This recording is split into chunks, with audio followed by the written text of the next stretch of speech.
Hello guys, আসসালামু আলাইকুম। সবাই কেমন আছেন? আশা করি সবাই ভালো আছেন।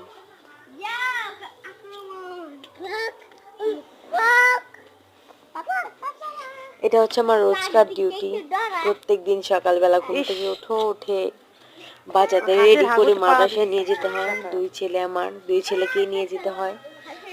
কিছুই করার নেই, বাড়িতে মানুষ কম, আমি একা থাকি। শাশুড়ি আছে, শাশুড়ি অসুস্থ, তো সে তো যেতে পারবে না, আমাকেই যেতে হয়। চলো চলো চলো।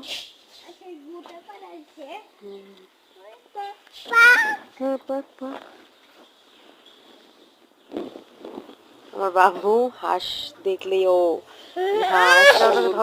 দেখলেই ও অনেক পাগল হয়ে যায়। বিড়াল তো ওর অনেক পছন্দ, নিয়ে যায় দুজনকে, কিন্তু আমার অনেক কষ্ট হয়, কিন্তু কিছু করার নাই। বাচ্চাদের যদি ভালো মতো মানুষ করতে যাই, নিজের তো স্যাক্রিফাইস করতেই হবে। সবাই ভালো থাকবেন। আসসালামু আলাইকুম।